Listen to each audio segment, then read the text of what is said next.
Me friends and ఫ్యామిలీతో సరదాగా బయటకు వెళ్ళటానికి కారు లేదా అయితే వెంటనే ఈ నెంబర్కి కాల్ చేయండి. Welcome to Suman TV. నేను మీ వెల్లి చక్రధర్. ఇవాళ మన టాపిక్ వచ్చండి, యాక్చువల్గా ఈ మ్యూచువల్ ఫండ్స్లో మనం ఎస్ఐపీస్ వేస్తున్నాం కదండి. అయితే ఈ ఎస్ఐపీస్ వల్ల మన స్థాయి ఎవరికి మారుతుంది, మన స్థాయి మారటంలో ఏదైనా ఇది సహకరిస్తుందా అని గమనిద్దాం. ఇప్పుడు చూడండి, చాలామంది చెప్పేది ఏంటంటే ఒక ఫార్ములా అందరికి బాగా తెలుసు, 15 × 15 × 15 = 1 crore అని చెప్తాం. అయితే ఇప్పుడు చూడండి, రూపాయి వాల్యూ అనేది అలా పడిపోతుంది, అది కూడా మనం గమనించాలి. ఇప్పుడు చూడండి, ఫర్ ఎగ్జాంపుల్ చెప్తాను, ఇవాళ మన దగ్గర ₹1,00,00,000 ఉన్నాయి. సో ఆ ₹1,00,00,000 విలువ ఒక 10 సంవత్సరాల తర్వాత చూస్తే దాని విలువ 50 లక్షలతో సమానం. అదే ఒక 20 సంవత్సరాల తర్వాత ఇవాళ ఉన్న ₹1,00,00,000 విలువ ఎంత అంటే కేవలం 25 lakhs మాత్రమే. సో అంటే 20 years తర్వాత మన దగ్గర 1 crore చేతిలో ఉన్నా కూడా ఆ రోజుకు దాని వాల్యూ ఇవాళ 25 lakhs మన చేతిలో ఎలా ఉంటుందో అదే వాల్యూ ఉంటుంది. ఇప్పుడు అది చాలామంది గమనించరు. మనం ఒక కాయిన్ని చూస్తే రెండు వైపులా చూడాలండి. ఒకవైపు మనం చూస్తాం కానివ్వండి, రెండు వైపులు మర్చిపోతున్నాం. సో ఎప్పుడైనా ఒక ఫైనాన్షియల్ ప్లానింగ్ డెసిషన్ తీసుకునేటప్పుడు మనం రెండు వైపులా క్షుణ్ణంగా పరిశీలించి దాని ప్రకారం మనం ఫైనాన్షియల్ ప్లానింగ్ చేసుకోవాల్సి ఉంటుంది. ఇప్పుడు చూడండి, నేను మంచి ఎగ్జాంపుల్ చెప్తాను. మనం ఇందాక అనుకున్నట్టు ఒక ₹1,00,00,000 కావాలి అంటే 15 × 15 × 15 = 1 crore అని అనుకున్నాం. అంటే 15,000 rupees per month, 15% rate of interest చొప్పున కనుక మనం 15 years వేస్తే, అంటే మనం ఎవ్రీ మంత్ వేస్తాం కాబట్టి టోటల్గా నెంబర్ ఆఫ్ మంత్స్ వచ్చి 180 months. సో 180 months మనం ఇన్స్టాల్మెంట్స్లో మనం 15,000 వేస్తే మనకు 1 CR వస్తుంది. ఆ వచ్చిన 1 CRలో నుండి 27 lakhs ఏమో మనం పెట్టాము, 73 lakhs ఏమో మనకి ప్రాఫిట్ అనేది వచ్చింది. సో ఆ 73 lakhs ప్రాఫిట్లో మనం 10% ట్యాక్స్ కట్టినా కూడా 7 lakhs మనం ట్యాక్స్ తీసేసుకున్నా కూడా 66 lakhs ప్రాఫిట్లో అయితే మనం ఉన్నాం. సో ఈ 7 lakhs ట్యాక్స్ తీసేస్తే ఉన్న 1 crore మనకి 93 lakhs మనకి ఆ రోజు వచ్చినట్టు. సో ఇక్కడి నుంచి 15 years తర్వాత ఆ 93 lakhs వాల్యూ ఎంత అని మనం చూస్తే ఇవాళ దగ్గర 37 lakhsతో సమానం. సో చూడండి, మనం ఇవాళ 37 lakhs మన చేతిలో ఉన్నాయి అంటే ఈవెన్ మనకి ఒక 2 BHK కూడా మనం కొనుక్కోలేం. సో ఇవాళ ఉన్న పరిస్థితి మనం గమనిస్తే ఒక 1 crore ఎస్ఐపి మనం అనుకుంటాం, ఒక ఫ్యూచర్లో మనకు 1 crore వస్తుంది, ఈ ఫ్యూచర్లో మనకు 1 crore వస్తుందని. కానీ ఆ ఫ్యూచర్లో వచ్చే 1 crore ఇవాళ ఈ ప్రైస్తో మనం కంపేర్ చేస్తే అది 37 lakhs మాత్రమే అవుతుంది. సో మన స్థాయి ఏమైనా పెరిగిందా అంటే పెరగలేదు, అంకైతే మారింది, 1 crore వచ్చింది అని చెప్పి. సో కాబట్టి ఏంటంటే ఫైనాన్షియల్ ప్లానింగ్లో మనం తీసుకోవాల్సింది ఎలా ఉంటుందంటే, మనకి ఆ రోజు ఈవెన్ ఆఫ్టర్ ఒక 20 years తర్వాత నాకు 1 crore కావాలి, ఇవాళ ఉన్నట్టు 1 crore ఆ రోజున 1 crore కావాలి అంటే ఎంత కావాలి అనేది క్యాలిక్యులేట్ చేయాలి. అలా చేస్తే మనకి దగ్గర 4 crores కావాలి. అంటే చూడండి, మనకి 4 crores కనుక ఆ రోజున మన చేతిలో ఉంటే ఆఫ్టర్ 20 years ఇవాళ 1 crore సమానం. ఇవాళ చూడండి, 1 crore మనకి ఇవాళ ఏమొస్తుంది అంటే హైదరాబాద్లో ఒక డబుల్ బెడ్రూమ్ ఫ్లాట్ వస్తుంది. సో ఇవాళ మనం ఒక డబుల్ బెడ్రూమ్ ఫ్లాట్ కొనడానికి 1 crore ఖర్చు పెట్టినట్టు 20 years తర్వాత, ఇక్కడి నుంచి 23 years తర్వాత మనం కొనాలి అంటే ఒక డబుల్ బెడ్రూమ్ ఫ్లాట్, దాని కాస్ట్ ఆ రోజున 4 crores ఉంటుంది. సో అట్లా కాబట్టి మన ఎస్ఐపి ఎప్పుడైనా సరే సిస్టమేటిక్ ఇన్వెస్ట్మెంట్ ప్లాన్లో 15,000 రూపీస్ పర్ మంత్ మనం చేయకూడదండి, ఇంటూ 4 times చేయాలి. So 60,000 rupees per month SIP వేసుకుంటూ వెళ్తే 15 years తర్వాత మనకు 4 crores వస్తుంది. ఆ 4 crores ఆ రోజున ఈక్వల్ టు 1 crore అవుతుంది. సో మనం ఫైనాన్షియల్ ప్లాన్లో చేసే పెద్ద రాంగ్ మిస్టేక్స్ ఏంటంటేనండి, కరెక్ట్గా మనం ప్లాన్ చేసుకోకపోతే అంత కష్టపడి మనం చేసుకున్నా కూడా ఆ రోజు మన స్థాయి ఎలా ఉంటుందంటే మళ్ళీ కాస్ట్ రూపీ వాల్యూ పడిపోవటం వల్ల మళ్ళీ మనం డౌన్గ్రేడ్ అవుతాం. సో కాబట్టి మనం చెప్పేది ఏంటంటే, ఎస్ఐపీస్లో మనకు చిన్న డిసడ్వాంటేజ్ కూడా ఉందండి. మనం ఏం చేస్తున్నామంటే వాల్యూస్ని హైలో కొంటున్నాం. మన దగ్గర ఇది చూడండి, లంసమ్గా పెడితే మనం ఒకవేళ మీకు మంచి ఎగ్జాంపుల్ చెప్తాను. 20 years బ్యాక్ మనం తీసుకుందాం నిప్పాన్ ఇండియా గ్రోత్ ఫండ్. అందరికీ తెలిసిన famous one of the best mutual fund ఏంటంటే నిప్పాన్ ఇండియా గ్రోత్ ఫండ్. చూడండి, ఎవరైతే 2004లో అంటే 20 years బ్యాక్ ఒక 25 lakhs కనుక నిప్పాన్ ఇండియా గ్రోత్ ఫండ్లో వన్ టైమ్గా ఇన్వెస్ట్మెంట్ చేసి వదిలేస్తే ఇవాళ దగ్గర దాని వాల్యూ వచ్చి 10 crores ఉంది. 10 crores. సో ఇప్పుడు చూడండి, 10 crores మన చేతిలో ఇవాళ ఉంది అంటే మనం ఎంత లగ్జరియస్గా ఉండొచ్చు, హ్యాపీగా ఉండొచ్చు. సరే, అదే ఇంకో మనిషి అదే 24 lakhsని ఎవ్రీ మంత్ 10,000 రూపీస్ కింద డివైడ్ చేసి 20 years వల్ల 10,000 రూపీస్ ఎస్ఐపి వేసుకుంటూ వచ్చారనుకోండి. సో ఆయన పెట్టిన 20 yearsలో 24 crores ఇన్వెస్ట్ చేశారు, 24 lakhs ఇన్వెస్ట్ చేశారు.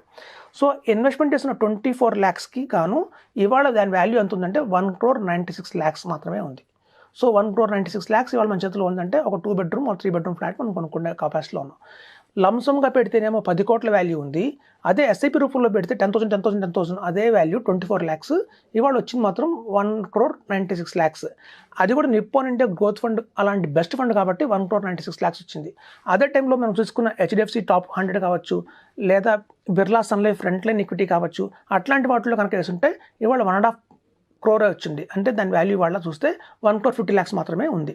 సో ఇప్పుడు చూడండి, దీన్ని బట్టి మనకు అర్థమైంది ఏంటంటే లంసమ్గా పెడితేనే ఎక్కువ లాభం ఈక్విటీలో, అంతేగాని ఎస్ఐపిలో వేస్తే వచ్చే లాభం నష్టం ఏంటంటే, మనం చూడండి 2004 అనే ఇయర్ తీసుకుంటే ఆ రోజు సెన్సెక్స్ స్టాక్ మార్కెట్ 6,500లో ఉంది.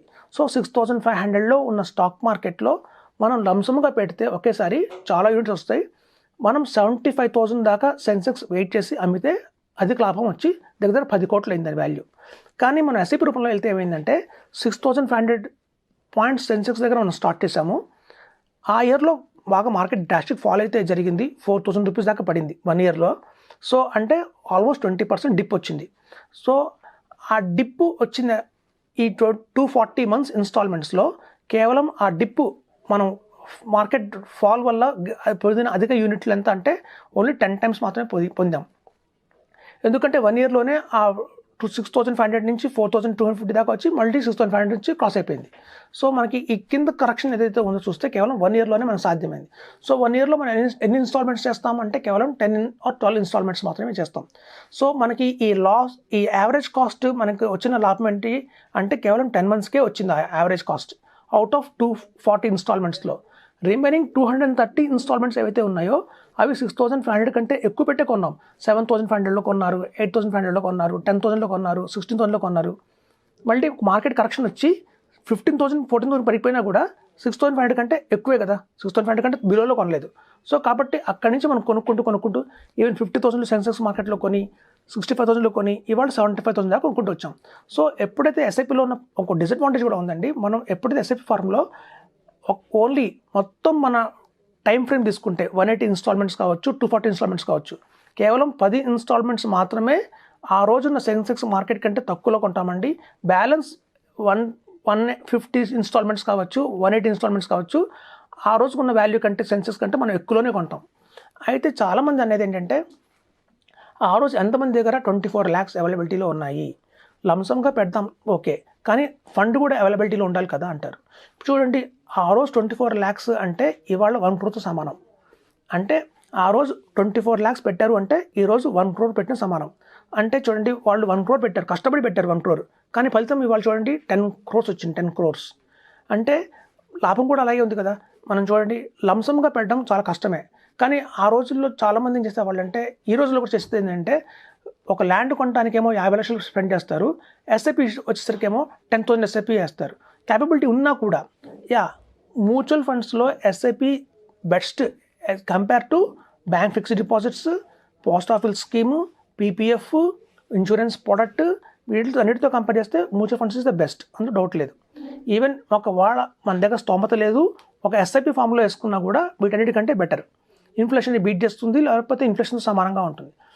కానీ మన దగ్గర అర్హత ఉండి కూడా, అంటే మన దగ్గర హ్యూజ్ కార్పస్ ఉండి కూడా, మన దగ్గర ఉన్న 50 లక్షలనేమో ల్యాండ్లో పెట్టి మ్యూచువల్ ఫండ్స్లో ఎస్ఐపి ఫామ్లో మాత్రం మనం 5,000 ఎస్ఐపి వేసుకుంటాం, 50,000 ఎస్ఐపి వేసుకుంటాం, ఈవెన్ 1 lakh ఎస్ఐపి వేసుకున్నా కూడా అది మనకైతే క్యాపిటల్ బిల్డ్ చేయదండి, వర్త్ అయితే కాదు.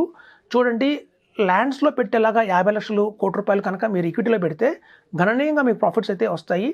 3-4 generations కూర్చొని తినేంత ప్రాఫిట్ అయితే మనం మేక్ చేసుకోవచ్చు. అంత స్కోప్ మనకి మ్యూచువల్ ఫండ్స్లో కానీ పిఎంఎస్లో కానీ ఉంది. వెరాస్ మనం చేస్తున్న పెద్ద పొరపాటు ఏంటంటే, ల్యాండ్స్లోనేమో ఎకరాలు కొంటున్నాము, మంచి ప్రోడక్ట్ ఉన్న ఈక్విటీలోనే మాత్రం ఎస్ఐపి ద్వారా కేవలం 1 lakh, 2 lakhs, 5,000, 50,000 అలా వేస్తున్నాం. సో నేను చెప్పేది ఏంటంటే, కెపాసిటీ ఉన్న మేరకు మాత్రం మీరు లంసమ్గా పెట్టండి.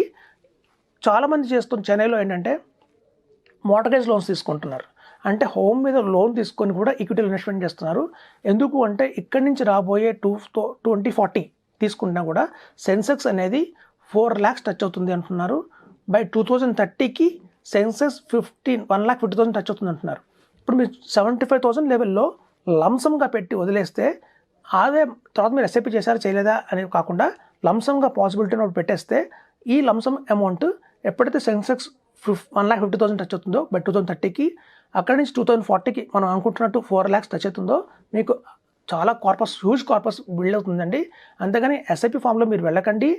ఓన్లీ కెపాసిటీ లేని వాళ్ళు మాత్రమే, బేర్ చేయలేని వాళ్ళు మాత్రమే ఎస్ఐపిలో వెళ్ళండి. అదర్వైజ్ లంసంగా కూడా ఇన్వెస్ట్మెంట్ చేయండి. దానికి బెస్ట్ ఆప్షన్స్ మ్యూచువల్ ఫండ్స్లో లంసంగా పెట్టండి, లేదా పిఎంఎస్లో లంసంగా పెట్టండి. పిఎంఎస్కి మ్యూచువల్ ఫండ్స్కి ఉన్న డిఫరెన్స్ ఏంటి అనేది కూలంకుషంగా మనం నెక్స్ట్ ఎపిసోడ్లో చర్చిద్దాం, మీకే తెలుస్తుంది. Thank you. సుమన్ టీవీలో మీ పర్సనల్ అండ్ బిజినెస్ ప్రమోషన్స్ కోసం కింది నెంబర్కి కాంటాక్ట్ చేయండి.